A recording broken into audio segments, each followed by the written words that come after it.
कुदरत ने दिया वाले कि शादी अलग अलग धर्म माने एक औरत को गर्भधारण करना, बच्चे उत्पन्न करना एक बायोलॉजिकल फंक्शन है, बायोलॉजिकल रोल है। वो औरत के लिए कौन दिया है? कुदरत ने दिया है। उस रोल के संबंधी जो भी कर्तव्य है वो उसको निभाना है। लेकिन समाज इसके साथ साथ उनको और भी जुआ डाल रखा है इसके ऊपर और बोला है वो ऐसे व्यवहार नहीं करना, वो इस पर व्यवहार नहीं करना, वो नहीं करना, ये नहीं करना। इस तरह की बहुत तरीके की बातें हम इसके ऊपर डाला गया है। ये कौन डाल दिया है? समाज डाला है, हम ही डाला गया है। और कोई कुदरती की देन नहीं है, समाज ने ही डाला है। तो आप कैसे इस तरह की सोच हमारे अंदर आते हैं? जैसे बच्चे बड़े होते हैं, छोटी बच्चे घर में बेटी और बेटा है, हम बेटी के लिए क्या लाएंगे? खेलने के लिए। आप सोचो आपकी गाँव घर की माहौल में आप लड़की के लिए खेलने के लिए क्या लाएंगी?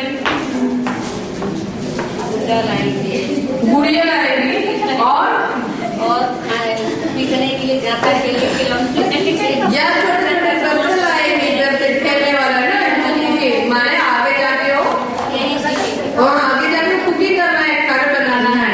और छोटा गुड़िया को लाएंगे, आगे जाके हो बच्चे को संभालना है। इस तरह की हम इसके अंदर बच्चे के अंदर अपनी एक भावना डालते, तुम लड़की हो, लड़की जैसे व्यवहार करो। तो लड़का के लिए क्या लाएंगी? पापा ने खिलौना क्या लाएंगे? बोल दीजिए आप लोग।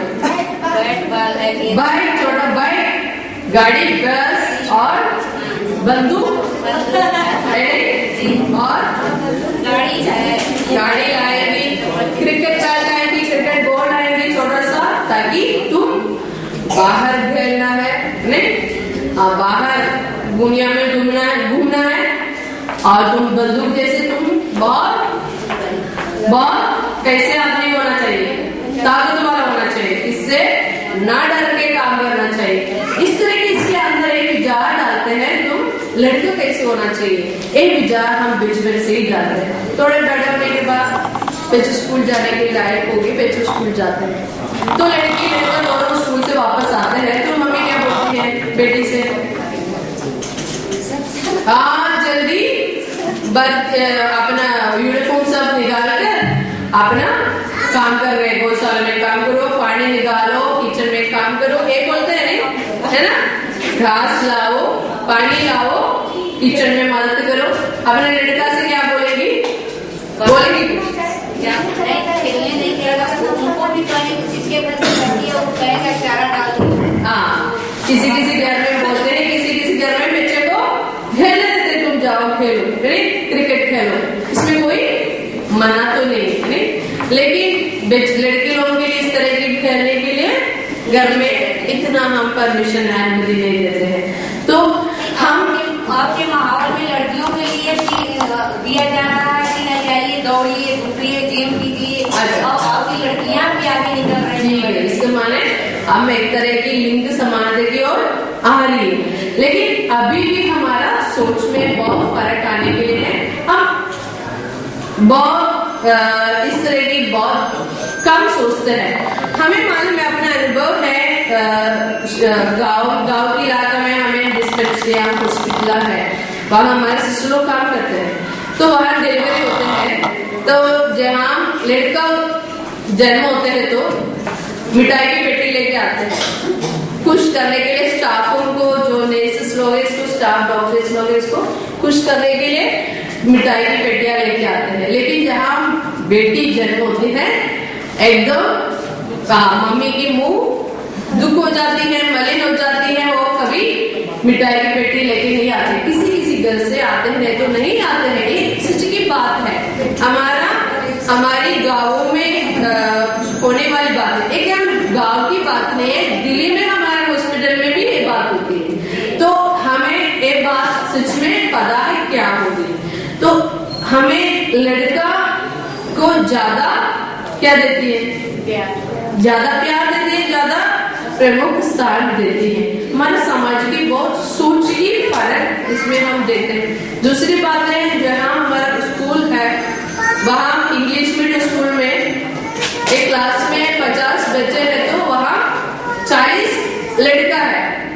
बाकी 10 ही लड़कियों को देखा जाएगा।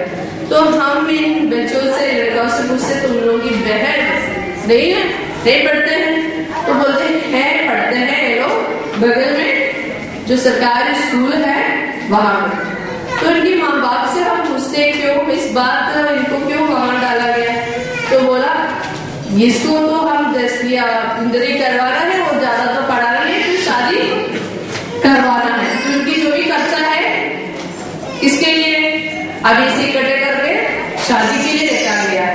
तो इसको कोई फालतू खर्चा नहीं करना है, फीस लेकर नहीं कर रहे हम, फालतू खर्चा नहीं तो करेगी, इसको शादी के लिए हम इकट्ठे रखा है। तो हमें बच्चों की एजुकेशन देने में भी, इनको पढ़ाई करने में भी हमारा सोच चाहिए।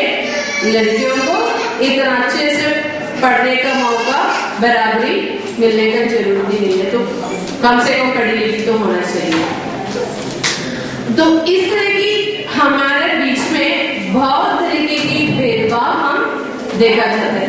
तो केवल हर क्षेत्र में इस भेदभाव को देखा जाता है, केवल परिवार में नहीं। परिवार से हम राजनीति दल में आते हैं तो वहां क्या होती है, राजनीति क्षेत्र में हम बोला जाते हैं 30% महिलाओं को आरक्षण देना है, लेकिन अभी तक नहीं हुआ नहीं। और पंचायत में कुछ कुछ इलाका हम महिलाओं के लिए रिजर्व करते हैं, महिला प्रधान के लिए, वहां बोलते इसलिए महिला प्रधान चुना दिया जाता है, लेकिन महिला प्रधान होती है मगर क्या काम कौन करता है? अच्छा ये तो बात मेरे बोल रही महिलाओं को बाहर निकलने का मौका नहीं पुरुष लोग देते हैं कि आप कैसे क्लास पर जाएंगे, आप घर पे रहेंगे और सारा काम कर लेंगे। तो महिलाओं क्या करता है, जब पूछने जाएंगे हम तुम्हारे लिए थोड़ा साइन कर, हमको पता नहीं बहन जी, वो हमारे साथ भी कर देते हैं, क्या पता है उनका आरक्षण देने से क्या फायदा। ये तो बात है, ये बात मैं बोल रहे हैं, आप लोग वो कहानी तो बाहर निकल के आए।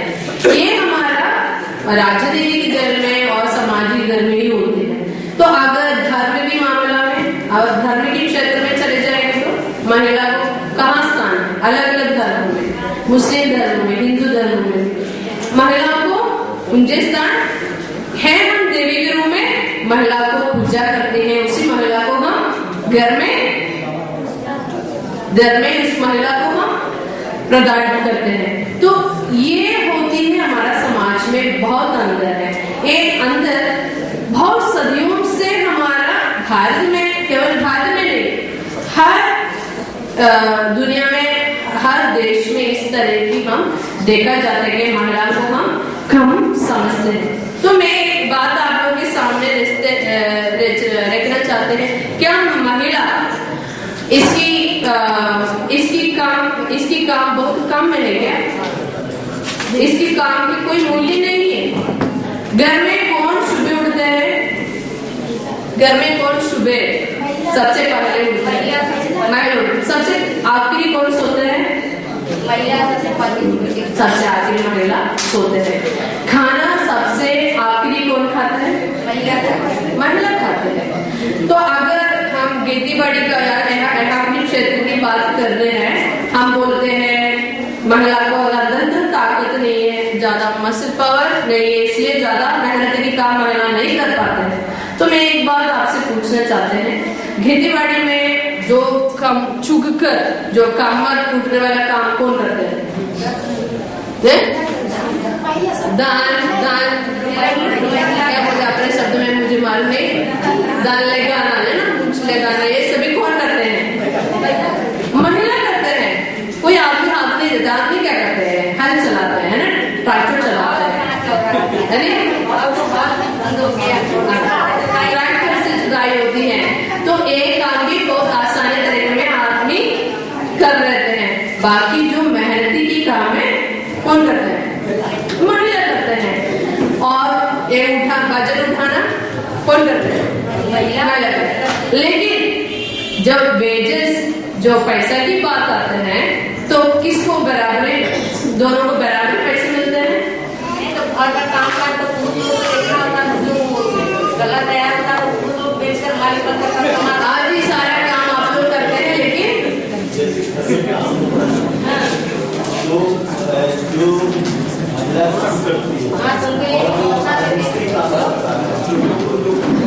पैसा दिया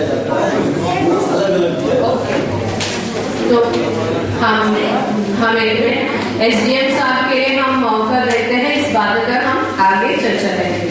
ठीक है,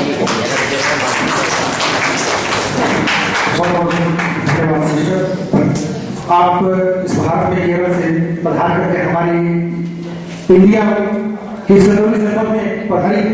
मैं संदर्भ से आपका अभिनंदन स्वागत करता हूँ। और हमारे मुख्य अतिथि परमालड़ी SDM सदर पधारे हैं और काफी समय आप हमारे बीच दिए हैं।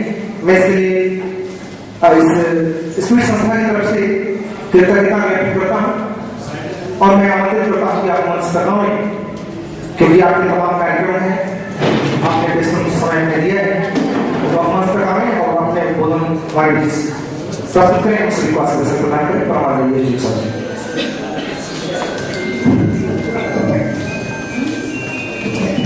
यहाँ पर उपस्थित सभी पुरुष एवं महिलाएं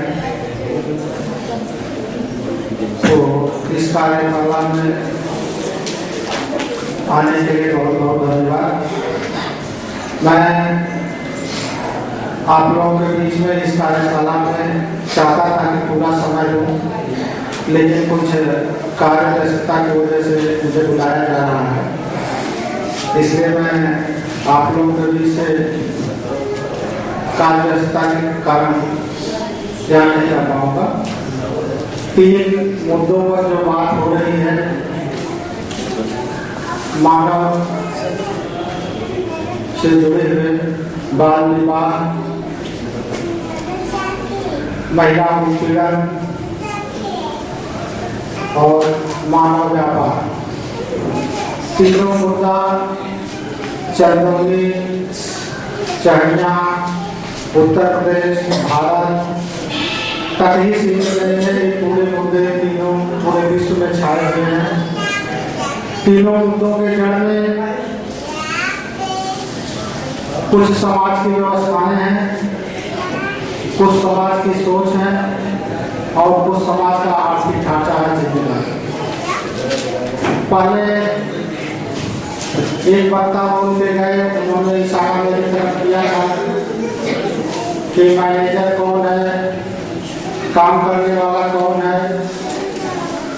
उस व्यवस्था पर मैं कोई टिप्पणी नहीं कहूँगा, नहीं कोई टिप्पणी करूँगा, सिर्फ इतना जरूर कहूँगा कि उस व्यवस्था को सौंपने वाले आप हैं। आप सौंपते समय ये नहीं सोचते कि ये व्यवस्था मैं किसके हाथ में दे रहा हूँ। जिनके हाथ में मैं वो व्यवस्था सौंप रहा हूँ, उसका संचालन वो सही करेंगे या अच्छा नहीं करेंगे, ये विचार करना समाज का काम है। समाज में पुरुष और महिला दोनों की बराबर की सहभागिता है। दूसरी बात, महिला उत्पीड़न की बात जो उठाई जा रही है, तो ये बहुत हद तक है कि महिला का शोषण घर में, खेत में, खलिहान में, हर जगह होता है, लेकिन उसका प्रतिकार करने के लिए केवल कानून और नियमों से नहीं होगा। उसका प्रतिकार करने के लिए एक सामाजिक अलग तरह का ढांचा खड़ा करना होगा और उसमें दोनों में सामंजस्य बैठाना होगा। तीसरी बात, महिला उत्पीड़न में मैं आपको ये भी बताना चाहूंगा कि जितने भी महिला उत्पीड़न होते हैं उसमें 90 से लेकर 95% तक महिला की ही सहभागिता होती है। घर में हो, बाहर हो, कहीं भी वो किसी न किसी प्लेटफॉर्म पर किसी न किसी रूप में उसको प्रेरित करती है, प्रताड़ित करती है। घर में भी सास बहू को प्रताड़ित करती है, वही सास जब बहू थी तो उसके बारे में पूछे कि उसके साथ क्या हुआ, तो 95% मामलों में महिला खुद उसके लिए जिम्मेदार होती है। बाल विवाह ये पूरी तरह से समाज के लिए एक कुरीति है, इसको पूरी तरह समाप्त कर देना चाहिए। हर लड़की लड़के को पढ़ने का समान अवसर मिलना चाहिए, उनको जीवन में विकास करने के लिए समान अवसर मिलना चाहिए, समाज में स्वच्छंद रूप से रहने के लिए उनको समान अवसर चाहिए और जो सोचते हैं उनको करने के रखना चाहिए। ये नहीं कि ये लड़का ये करने का, ये लड़की है तो नहीं करेगी। लेकिन एक चीज और, एक वक्ता ने कहा था कि ऐसा बोल देती है तो ऐसा लोग सोचते हैं, ऐसा कह देती है तो ऐसा लोग कह देते हैं। उसके पीछे भी एक सामाजिक ढांचा है। भारत विश्व में संस्कृति के मामले में अग्रणी देश रहा है। हम आप चाहे जितने ही आज अगड़े बन जाए, लेकिन लड़की को आप जिस बैठा पहना करके शादी में नहीं बैठा सकती हैं। आप महिला स्वयं माता है, लेकिन आप स्वयं नहीं बैठा पाएंगे जिस पहना के शादी में। तो कुछ ऐसी चीजें हैं, विरोध होना चाहिए। जो गलत चीजें हैं उनका विरोध हो, जो सही चीजें हो समाज में, देश में, संस्कृति और सभ्यता के लिए उनका स्वागत भी होना चाहिए। यही शब्दों के साथ इस कार्यालय में आप सभी लोगों को बहुत बहुत धन्यवाद। जय हिंद, जय भारत।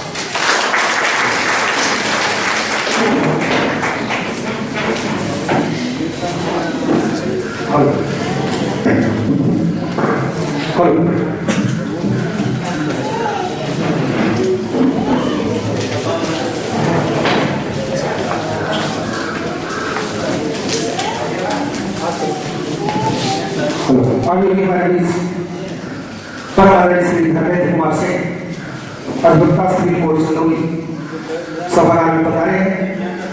मैं इस पीठ संस्था की तरफ से आपका तहे दिल से हाथ जोड़ने का स्वागत करता हूँ। और विचारमाला की श्रृंखला में मैं चाहूंगा बाबा के विश्वनाथ की धरती वाराणसी से चल करके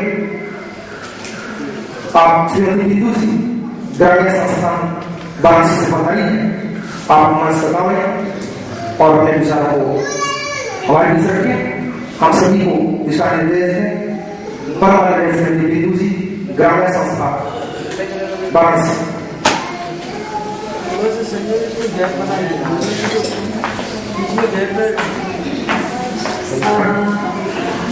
मंच पे हमारे बैठे हुए सभी साथीगण, अधिकारीगण तो गए, चले गए हैं, लेकिन कुछ लोग हैं। बहुत दुख लग रहा है अभी बोलते वक्त, बहुत शर्म आ रही है मुझे, लेकिन फिर भी बोलेंगे। वही सवाल, वही जवाब कि घर में तकलीफ कौन देता है, औरतों को औरतें देती है।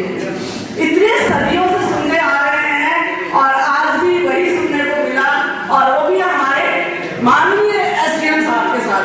सच में कह रहे हैं, बहुत तकलीफ हो रही है, अंदर से तकलीफ हो रही है बहुत। आप बताइए, मैं तो सच में मुझे बाद में बोलने का मौका मिला, नहीं तो शायद जेंडर और समाजीकरण की प्रक्रिया मैं समझाती कि क्या होता है। आप ये बताइए, मैं थोड़ा विषयांतर हो रही हूँ, मैं माफी चाहती हूँ, लेकिन मैं विषयांतर होंगी। आप ये बताइए, यदि किसी की बहू या लड़की कुछ गड़बड़ करती है, जाती है, तो क्या मेरी माँ ने क्या सिखाया है? यही कहा जाता है। या घर में बाप आता है, तुम अपनी बेटी को नहीं संभाल सकती हो, अपनी बहू को नहीं संभाल सकती हो। तो यदि औरत पे ना शासन करे तो क्या करे? आप बताइए, आपको उस घर में रहना है या नहीं रहना? आपको पता होगा, सभी बैठे हुए हमारे पुरुष भाई भी हैं जिन्होंने जेल देखा है। जेल में क्या, कभी कोई पुलिस वाला, कोई जेलर मारता है, कौन करता है जेल की पूरी व्यवस्था, कौन देखता है? कैदी देखता है। जो सबसे ज्यादा सजा जिसको मिली है, मुल्जिम है, वही चाबी उसके पास होती है, वही राशन देता है। तो अपने कैदियों को खाना कौन कम देता है? जेल में जेलर या पुलिस नहीं देती है, कैदी देता है।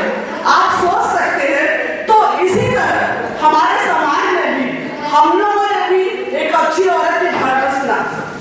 अच्छी औरत कौन होगी? जो मुंह नहीं खोलेगी, जो घर से बाहर नहीं निकलेगी, जो लोगों पर शासन करेगी, वो अच्छी औरत है।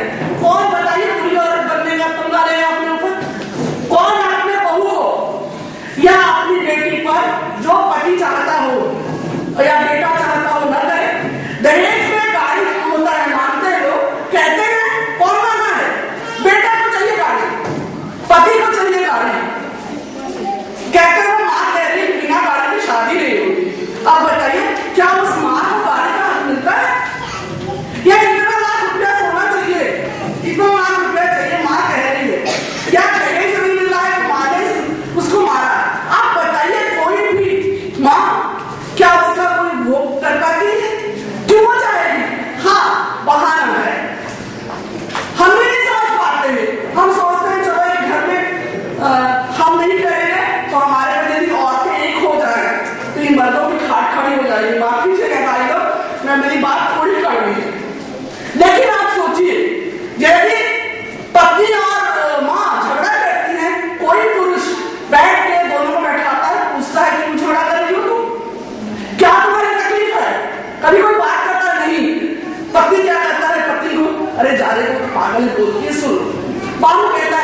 कहीं बताओ?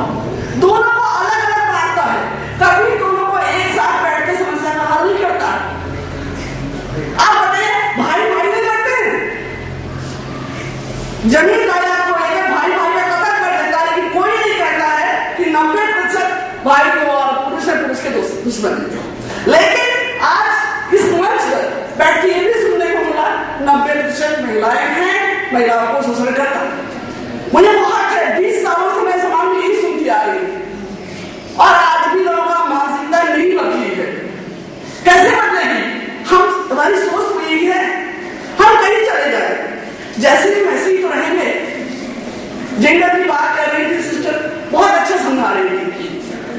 हम कहेंगे कोई बुरा नहीं, हमें बनाया गया है, हमने कभी सोचने की कोशिश नहीं की है।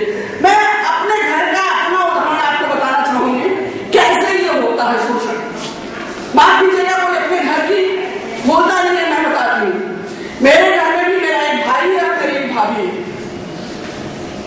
मेरी माँ मर गई, पिताजी हमारे हैं, उन्होंने जब तक वो जिंदा थे यही कहते थे, तुम लोग जाती हो कभी उसको समझाती नहीं हो खाना कैसे बनाया जाता है या घर कैसे रखा जाता है।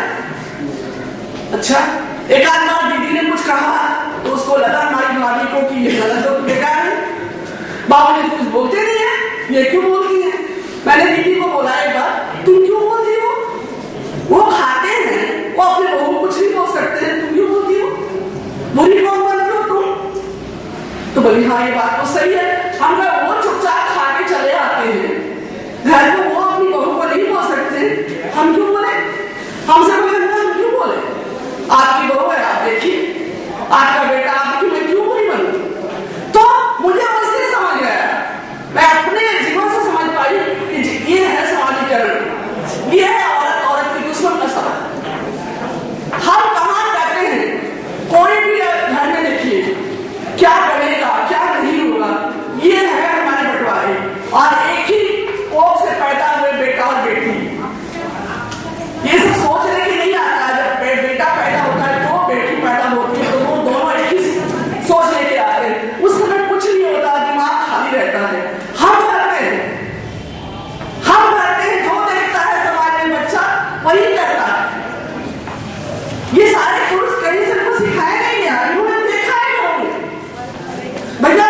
मैं माफी चाहूंगी यदि कुछ भी बुरा लगा होगा आप लोगों को, क्योंकि कोई भी हम नहीं मानते पुरुष अपनी बेटी का, अपनी बहन का, अपनी माँ का बुरा नहीं चाहता है, लेकिन समाज उसको करता है। कोई अपनी बीवी को ज्यादा चाहने वाला हो, माँ होगा तो कहेंगे तो बेहरा है, मौगा है, ये कहते हैं। तो इस डर के नाते कोई भी पुरुष नहीं कुछ करना चाहता है। बहुत पुरुषों को खाना बनाना अच्छा लगता होगा, लेकिन डर के मारे नहीं बनाते हैं, क्योंकि पैसा कमाना है, कहीं से भी चोरी करके लाओ, डकैती करके लाओ, पैसा तुम कमाओगे, औरत घर में खाना बनाएगी क्यों भाई? हो सकता है औरत के पास तुम्हारे ज्यादा कमाने की, वो कमा के लाएगा। हमको घर संभालने में अच्छा लगता हो, हम घर संभाले, ये तो दोनों बराबर की बातें हैं ना। एक ट्रैक्टर में सोच लीजिए, ट्रैक्टर का पहिया हो और एक मार्शल का पहिया लगाते चलेगा समाज, क्या कर रहे हैं? हमने यही किया है। और इससे क्या हो रहा है? टूटन हो रही है, हिंसा हो रही है। ये बता के सिर्फ कहता है हम लोग की महिलाओं को तुम जाग जाओ। भैया हम जाके क्या करेंगे? हमारे पास तो कुछ नहीं है, हम बोलेंगे तो हम बुरे होंगे।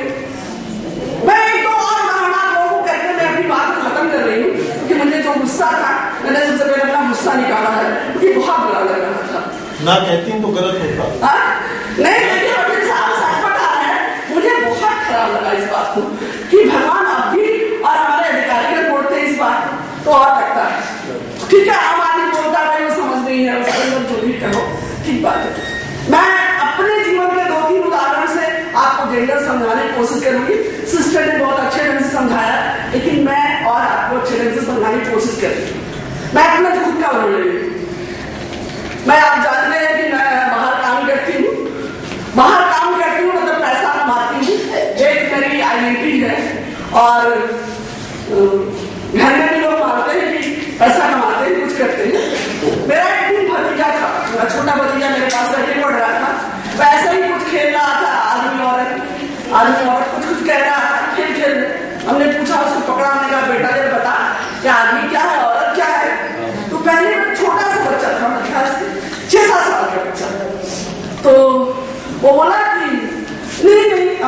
बेटा जरा बता। तो बोला है, फिर थोड़ा शर्माया, थोड़ा डरा, फिर बोला आदमी ना पैसा कमाता है, लेकिन अच्छा ऑफिस में काम करता है, पैसा कमाता है।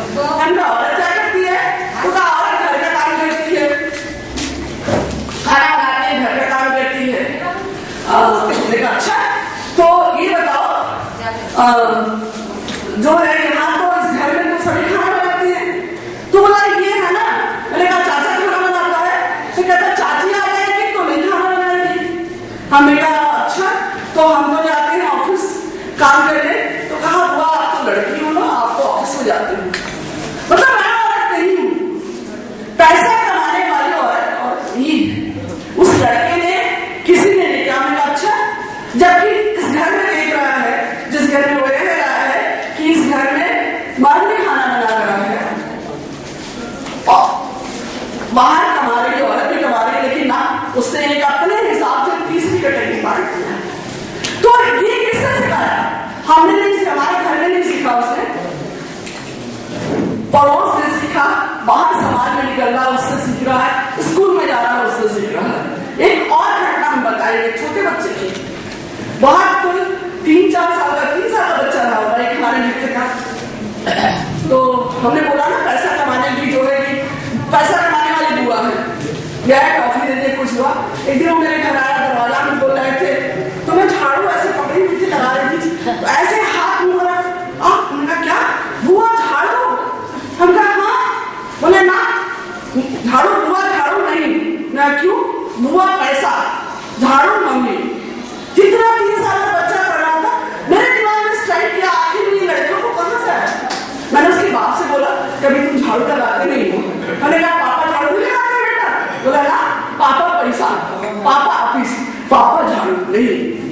तो ये सब जो चीजें हमारे जीवन में कोई सिखाता बोलता नहीं है। हम वो बच्ची लड़की जो है वो देखेगी, वही सीखेगी कि मेरी माँ क्या कर रही है, मेरा बाप क्या कर रहा है और क्या कर रहा है। दूसरा एक चीज थोड़ा सा और जोड़ेंगे सिस्टर की बात को, जो जेंडर है ना, उस समय के अनुसार और जगह के अनुसार बदलता है। दिल्ली में जेंडर का दूसरा रूप है, जींस पैंट पहन के लोग आ जाते हैं, घूमते हैं हमारे जैसे भी लोग। अमेरिका में और स्कर्ट पहन लेते हैं, लेकिन इसका मतलब ये नहीं है कि वहां जेंडर भेदभाव नहीं है, वहां भी है जेंडर भेदभाव। वो जैसे जैसे पैसा और देश बदलता है, वैसे वैसे जेंडर का स्वरूप बदल जाता है। लड़कियां पढ़ने नहीं कर रही, सही बात है, लेकिन लड़कियों को कितने माँ बाप इंजीनियरिंग की पढ़ाई, डॉक्टर की पढ़ाई या अच्छी कोचिंग करवा रहे हैं, पढ़ा रहे हैं, नौकरी करने लायक हो जाए, टीचर बन जाए, बीएड कर ले या नर्सिंग ट्रेनिंग कर ले, इंजीनियर बने, साइंटिस्ट बने, इसके लिए कितने माँ बाप खर्च करते हैं। तो जेंडर जो है जगह की सीमाओं में अपना रूप बदल देता है, चीज वही है, रूप बदलता है। जहां परिस्थिति जैसी है उसके हिसाब से वहां पे करते हैं। तो यदि इसको हमें दूर करना है, हमने इस पर थोड़ा काफी काम किया है, हमने पुलिसों के साथ भी इस पर काम किया है, हमने इस पर डॉक्टरों के साथ भी काम किया है। जैसे बात आज यहाँ हो रही थी, अक्सर होते हैं ना, कहाँ क्या बराबर, सबको बराबर खाना मिलता है। औरतें भी अब तो नौकरी करती हैं, काम करती हैं, बाहर जाती हैं, सही बात है, लेकिन नौकरी करती हैं औरतें, लेकिन उनकी स्थिति में क्या बदलाव आया है? उनके पर बोझ लगा है और हिंसा बढ़ी। और जो नौकरी करती है औरत, वो नौकरी भी करती है, पति पत्नी दोनों काम करके आते हैं, तो पति को बैठ के चाय नहीं लगता है, अखबार पढ़ लेता है या कुछ और करने जाता है, पत्नी बैठ के घर चूल्हा संभालती है, बच्चों को देखती है। तो काम की जिम्मेदारी हमारे ऊपर और पड़ेगी। हम समझ में कुछ मामले में, लेकिन जवाबदेही जिम्मेदारी का बोझ हमारे ऊपर और लादा गया है और हमने ले लिया भी है। जरूरी है कि हमें मुक्ति पाना है तो थोड़ा सहन तो करना ही पड़ेगा। मुक्ति की कीमत हमें चुकानी ही पड़ेगी, जो आज हम चुका रहे हैं, कोई बात नहीं। लेकिन हमें यदि बदलाव करना है तो सबसे पहला बदलाव तो यही करना पड़ेगा कि हमारे जो दूसरे साथी हैं उनके पूरे व्यवहार में बदलाव की जरूरत पड़ेगी। वो आगे बढ़ के समाज में बदलाव की बात करें कि हाँ ठीक है, हमारी बहन है, हमारी माँ है, हमारी बेटी है, उसको भी उतना ही हक है जितना मुझे हक है। ऐसा नहीं कि वो घर में रहे, हम बाहर रहे, वो भी बाहर जाए, वो भी कमाए, हमारी रिश्तेदारी करे। ऐसा ना कि हम ही कमा के क्यों खिलाए भाई, हमारी बीवी भी कमाए, हम भी घर में कुछ शेयर कर सकते हैं तो हम भी शेयर करें। और ये ना सोचे कि घर का काम करना खराब काम करना होता है, ये हमें इससे मुक्ति पानी होगी तभी कुछ कर पाएंगे। अन्यथा ये जो भेदभाव है हम नहीं करते, कभी हम काम करने की बात करते हैं लोगों से, हर पुरुष कहता अच्छा तो अब हमको एक टाइम खाना बनाना पड़ेगा, एक टाइम हम बनाएंगे, एक टाइम वो बनाएंगे। हमने कहा ये मकसद नहीं है, वो खाना बनाती है कुछ और नहीं काम करती है, ये मत करिए कि वो काम नहीं करती, वो भी कहो कि वो उसके बदौलत हम काम करते हैं। यदि कोई औरत घर में की जिम्मेदारी न उठाए तो मर्द जाके बाहर कैसे काम कर सकता है? तो पूरे काम करने के लिए माहौल देती है, पूरी जिम्मेदारी अपने ऊपर ठोकती है, वो उससे ज्यादा काम करती है घर की, तब जाके वो कमा पाता है। और हमारी कीमत क्या है? कुछ नहीं। बस मैं इतनी बात कहूंगी, हमें सोचना पड़ेगा दोबारा से औरत और मर्द के रिश्ते को, और अपनी सोच को भी कि हम बराबरी की बात करते हैं। बराबरी का मतलब ये नहीं है कि तुम 1 इंच करो 1 इंच करे, बराबरी का मतलब होता है हम एक दूसरे को सम्मान करें, एक दूसरे की इज्जत करें, ऐसा ना करें कि हम एक दूसरे को नीचा दिखाएं। आज तो पूरा देश ही जेंडर में चिल्ला रहा है। आप बताइए ना, मैं थोड़ा और कौन हिंसा करता है? लड़कियां जाती हैं बाहर, कौन छेड़छाड़ करता है? लड़कियां करती हैं क्या? लेकिन घर में हम निकालते नहीं औरत को कि नहीं भैया मत जाओ, चाहे वो बूढ़ी औरत हो, वो बोली बोला छटकानी सीटी करने वाले कौन होते? वो किसी न किसी का भाई बेटा पति है, कौन करता है? औरतें करती है क्या सीटी मारती है? भैया हमारे जैसे सफेद बालों को भी लोग टॉन्ट कसते हैं क्या है? इसमें से बहुत सारी महिलाएं बैठी है जिन्होंने कभी न कभी इस टाइम का सामना करना पड़ा है, और कौन करता है? और हम देखते हैं चुपचाप रहते हैं तो दूसरी की बहन है। यदि संस्कृति सभ्यता की बात कहते हैं आप लोग, तो उस जमाने की बात क्यों नहीं करते हैं जिस जमाने में एक औरत पूरी गांव की बहन होती थी, एक औरत पूरी गांव की बेटी होती थी। आप अपने लिए तो भाग गए, सभ्यता की बात भूल गए। अब वो गांव की बेटी कहाँ, वो तो भैया सबकी है, सिर्फ अपनी बेटी है, शायद अपनी बेटी की बेटी नहीं रह गई आज, वो तो सबकी है। तो हिंसा को समझने के लिए, सारा जेंडर को समझने के लिए ये सब हमको समझना पड़ेगा। अपनी औरत है, लेकिन बात बाकी औरतें हमारी बहन है, हमारी बेटी है, हमारी कोई रिश्तेदार है, ये बिना समझे कुछ नहीं कर सकता।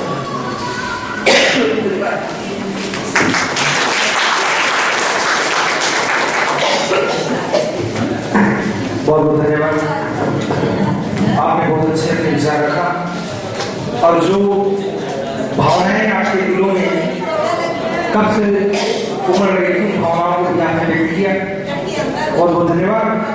अब मैं चाहूंगा कि डोमेस्टिक वायलेंस एंड घरेलू हिंसा और कानून विषय पर सरस्वती देवनाथ आप मंच में आओ, विचार बिंदु जी, बहुत ही धन्यवाद आपके विचार रखने के लिए। और अभी हम नेक्स्ट हमारा जो अगली क्षेत्र है उसमें हम जाएंगे, ये है घरेलू हिंसा और कानून। इसमें हम बुलाएंगे सिस्टर जैस्मिन जॉस, जो कानून के ऊपर अपना विचार रखेंगे, बिंदु जी, और एंडिस हमारे बीच में है, ये ऑस्ट्रेलिया से है। तो ये जो विदेशी पैमाने में जो कुछ भी हो रहा है, तो उनका वो एक हमारे सामने जो विभिन्न लॉ है, विभिन्न कानून है विदेश के क्षेत्र में, तो उसका वो एक थोड़ा सा उनके बात उसके ऊपर रखेंगे। तो प्लीज आप लोग यहाँ पे आ जाइए, और हम जल्द से जल्द ये मतलब संक्षिप्त में यहाँ से बोल सकते हैं, क्या बात है? नहीं आ जाइए, ओके। अच्छा नहीं लगा, कहीं भी रहेंगे उतना ही हो जाएगा।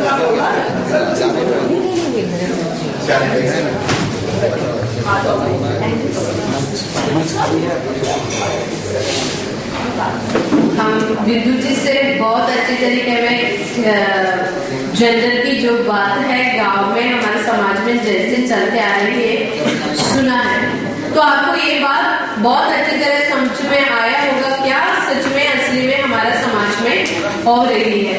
तो आपको ये नींव हमारा घरेलू हिंसा की नींव कहाँ है आपको समझ में आ गया। हमारे समाज में एक तरह की असमानता माने इनइक्वालिटी है समाज में, पुरुष और स्त्री में बहुत भेदभाव है। इसी से चलते हुए जो घरेलू हिंसा हमारा देश में आ रही है। तो ये घरेलू हिंसा के बारे में मैं आपके बोले समय आप समझते हैं क्या है घरेलू हिंसा। घरेलू हिंसा क्या है? घरेलू हिंसा क्या आपकी घर और पड़ोसी के घर के बीच में जो झगड़ा है वो है घरेलू हिंसा। ये है घर के अंदर की जो झगड़ा है, घर के अंदर की जो पुरुष और हमारे घर के संबंधी लोग हैं, हमसे हमारा परिवारों से जुड़े लोग हैं, हमसे किस तरह की प्रताड़ना करते हैं और हमारे ऊपर किस तरह की दुर्व्यवहार करते हैं, ये है घरेलू हिंसा।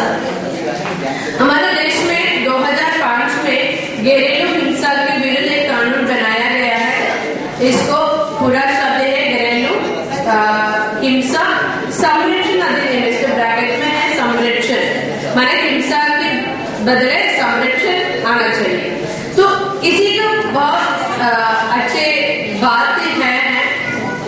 आपको मालूम है हमारी आईपीसी में माने इंडियन शिक्षा नियम के अंदर आईपीसी में 498 एक कानून है, उसी के अंदर घरेलू हिंसा के लिए जो हरासमेंट घर के अंदर हुई है उसको दंड देने की व्यवस्था है। पहले से 1983 से लेकर है इसको जोड़ा गया है आईपीसी में। लेकिन हमें समाज की वक्त चलते हुए हमें समझ में आ गया बहुत ऐसी बात है घरेलू हिंसा से जुड़े हुए बात जो महिला सहन करते हैं, उसी के केवल 498 के अंदर कोई समाधान नहीं है। माने जो महिला घर के अंदर प्रताड़ित होती है उसी को संरक्षण चाहिए, उसी का केस आगे चलाना है और उनके लिए बहुत अधिक दूसरों की सपोर्ट चाहिए। ये सब इसकी व्यवस्था में नहीं था, 498 के अंदर नहीं था। इसलिए हमारा देश एक नया कानून बनाया है ताकि ज्यादातर महिला को फोकस करे, महिला की संरक्षण करे, उनका साथ दे। तो इसी कानून की मुख्य बात ये है, ये में बोला गया है घरेलू हिंसा क्या है। घर के अंदर जो रिश्तेदारों के बीच में महिला जो सहन करते हैं, महिला के ऊपर जो प्रताड़ित होती है उसको हम घरेलू हिंसा बोलते हैं।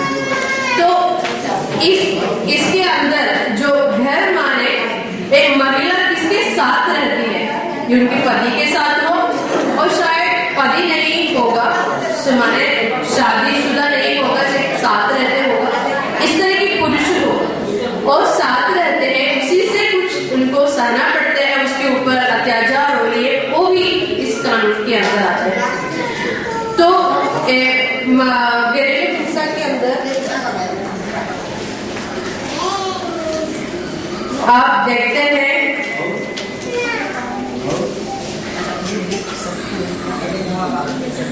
महिलाओं को अलग अलग प्रकार हिंसा अत्याचार होती है घर के अंदर। आपको मालूम है किस प्रकार आप लोगों को प्रताड़ित किया जाता है, क्या क्या रूप में आप महिलाओं को प्रताड़ित किया जाता है घर के अंदर। आदमी जैसे कि आमदनी नहीं है, बाहर से कोई आमदनी नहीं, घर में खर्चा नहीं मिलेगा तो महिलाएं आपस में भैया महिलाओं को आर्थिक रूप में प्रताड़ित करते हैं, माने खर्चा का पैसा नहीं देते हैं, बोलते हैं तुम घर से कुछ लाया हो, तुम्हारा घर की माल है, इधर कुछ रहता है, तुम जब पूछते हैं तब देने के लिए, इस तरह की। और हमें बहुत ऐसे दुख की बात होते हैं, बहुत सारे महिला आके बोलते हैं सिस्टर जो भी कमाते हो शराब में उड़ा देती हैं और हमें कुछ नहीं देते हैं, बच्चे की पढ़ाई पे नहीं देते, हम बीमार हो गए नए नहीं देते, ना त्योहार में भी कपड़ा में नहीं मिलते हैं, लेकिन जो भी मिलते हैं उसकी शराब के लिए उड़ाए जाते हैं और नशे के लिए उड़ाए जाते हैं। इस तरह की महिलाओं को आर्थिक तंबू रहते हैं। बहुत सारे केसेस हमारे पास आते हैं, इसमें महिला बोलते हैं गर्भवती हो गया, घर बेचते हैं, तो तुम्हारा मम्मी पापा की जिम्मेदारी है, पूरा देखना, बच्चे की डिलीवरी, बच्चे की सभी तुम्हारा मम्मी पापा की जिम्मेदारी है। घर में छोड़ देती है, बीमार आ गया घर में छोड़ देती है, मम्मी पापा हॉस्पिटल में ले जाओ संभालो। इस तरह की एक महिला को घर के अंदर आर्थिक रूप में तंग करते हैं, इलाज नहीं करते हैं। बहुत ऐसे केसेस हमारे पास आते हैं। और दूसरा है, और क्या है, किस तरह की आप लोगों को आपके ऊपर तंग होती है? जैसे कभी कभी सास बहू में हो जाता है कि महिलाएं होती है कि सास है तो अपना काम करने के लिए बहुत शरीर करती है, यह बोली हमें मौखिक रूप में ना ताना देना। और आपको बच्चे ना अभी तक 1 साल हो गए, 2 साल हो गए, शादी के बाद बच्चे नहीं होते थे, बहुत कुछ दहेज के प्रति भी ऐसा बहुत कुछ बोला जाते हैं, दहेज कम लाए तो बोला जाते हैं, मम्मी पापा की और इसका नाम लेकर बोला जाते हैं, बहुत इस तरह की। और कहीं बातों में लग जाते हैं तो तुम किसकी बात कर रहे हो, तुम किसको देखते रहते हो? इस तरह की मौखिक रूप में बहुत तानाएं सुनना पड़ते हैं, सहना पड़ते हैं महिला लोगों को, तो ये होते हैं। और कभी आदमी लोग आपको मारा नहीं है, आदमी तो बहुत पिटाई करते हैं, बहुत कोई आपको बोलते नहीं है, तो इस तरह के आपको तंग करते हैं, अत्याचार करते हैं, बोलते नहीं। शराब पी के आके बहुत लोग मार खाते हैं रोज, लेकिन आप सभी लोग चुप रहते हैं। आप लोग किसी मेरे महिलाओं से कोई अभी तक शादीशुदा जिंदगी में अपने पति की मार नहीं खाया, ऐसे वाला अभी तक मार नहीं खाया, हाथ उड़ा सकते हैं, अभी तक मार नहीं खाया। आप देखो पीछे देखो, आप देखो, हाथ खड़ा करो, अब हाथ खड़ा करो। एक ही औरत है अभी तक शादीशुदा जिंदगी में 2 ब्याह की हाथ उड़ा है, अपने शादीशुदा जिंदगी में अभी तक पति का मार नहीं खाया। केवल 3-4 औरतें हमारे बीच में। इसकी मतलब क्या है, बाकी 80% और 90% लोग शादीशुदा जिंदगी में मार खाते हैं और हम सोचते हैं वो साधारण है। आजकल जो कोर्ट में भी इस तरह की हमारे जजेस जो बैठे हैं कोर्ट में, उनका भी सोच इस तरह की है, जैसे हमारा सर ने बोला है पितृसत्तात्मक सोच। थोड़ा आपने अपना बैल कैसे दिखाना है, थोड़ा औरत को मारना चाहिए, नहीं मारे तो ठीक नहीं होती। इस तरह हम भी सोचते हैं 1-2 मार आदमी का ना काटने से कुछ कमी नहीं होता है, वो हमारा फर्ज है, हमें मिलना चाहिए। इस तरह की सोच हमारा भी अंदर है, हमारा आदमी लोगों का भी अंदर है। औरत को मारने से कुछ नहीं होता, मारना ही चाहिए। इस तरह की सोच में हम फलते हैं, बढ़ते हैं। ठीक, इस तरह की शारीरिक रूप में अत्याचार सहते हैं, मानसिक रूप में जो ताना देते हैं, ये बोलते हैं सब। कहाँ आप लोगों की दबाव होती है, कहाँ दबाव होती है? मानसिक रूप में। मानसिक रूप में आपको टेंशन डालते हैं, आपको दबाव देते हैं, तो मानसिक रूप में आपको पीड़ा देती है और आर्थिक रूप में देती है। और किस तरह में देते हैं? और कुछ नहीं। आप लोग शायद शर्मिंदा होगा, मैं आप लोगों को बोल रही सेक्सुअली लैंगिक रूप में आप लोगों को क्या होते हैं, शादीशुदा जीवन में लैंगिक रूप में आप लोगों को पीड़ा देती है, अत्याचार होती है। और गर्भधारण के वक्त भी, आप जब बीमारी के वक्त भी आपकी पुरुष की पति की इच्छा के अनुसार होना चाहिए, न कभी आपकी हेल्थ, आप लोगों की ताकत, आपकी बीमारी को कभी नहीं सोचते हैं। तो इस तरह की आपको ऊपर अत्याचार होते हैं। तो 5-6 प्रकार की तरीके में आप लोगों के जीवन में अलग प्रकार अत्याचार शादीशुदा जीवन, परिवार जीवन में होते हैं। कभी किसी को भूल नहीं सकते हैं। आप लोग अंदर सहते हैं, आप सोचते हैं हम शादी हो गया, बंधन में आ गया, कैसे भी ये शादीशुदा जीवन हमें निभाना है। और लोगों की दुखी आंसू भरी कहानी हमारा जीवन में हमारा सामने आते हैं। तो ये सभी बातों को देखकर केवल इसी में समाप्त नहीं होते हैं। कभी कभी हमारे जैसे साहब बोला है, इसको भयंकर लोग आते हैं और डाउरी के और दहेज के लिए बोलते हुए उसको घर के अंदर जलाए जाते हैं। और बहुत को हम इसके लिए क्या बोलते हैं, गैस फटा है और स्टोव फटा है और खुदकुशी किया है और इस तरह की बहाना डालते हुए बहुत सारे औरत की मृत्यु हमारे घर के अंदर होती है। 2010 की जो स्टैटिस्टिक्स था उसी में 8,000 से अधिक महिला उसी साल में अलग अलग प्रकार की मौके पर जला दिया गया है। इसके मतलब क्या है, हर घंटे में एक महिला की जलाना होती है घर के अंदर। तो ये सभी दहेज के चलते हुए। तो आप लोग समझते हैं क्या हमारे भारत में इसकी भयंकर रूप आप लोग समझते हैं। तो इसी से चलते हुए इसको सही करने के, इसको एक समाधान देने के लिए ही घरेलू हिंसा अधिनियम बनाया गया है। उसी के अंदर आप लोगों को क्या गुण है इसके अंदर, घरेलू हिंसा के अंदर किसी का भी अगर आपको इसको चाहते हैं आप लोगों को इसको शिकायत कर सकते हैं। जो इसके पहले आप लोग चाहते आ रहे पहले भी और जैसे घटना होती है तब भी, उसके बाद में भी आप लोग शिकायत कर सकते हैं, फोन में भी, चिट्ठी के रूप में भी और आजकल के जमाने में फैक्स और मेल ईमेल के रूप में भी आप लोग कंप्लेन पुलिस को, आपकी प्रोटेक्शन ऑफिसर्स है यूपी में, इसको प्रोबेशन ऑफिसर्स बोलते हैं। इस तरह की आप इसके बारे में और बिंदु जी आपको बता देंगे क्या है यूपी की स्थिति।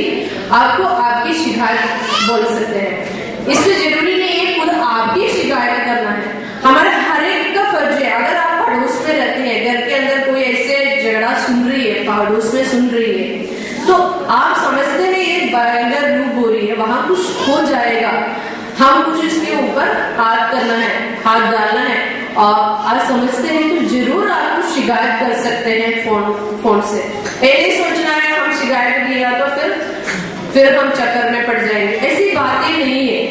इसमें आपको अगर आप सच में एक बात बताए तो उसको कभी आपका बिजनेस में आपके लिए कोर्ट में जाना पड़ेगा, ये बात तो नहीं।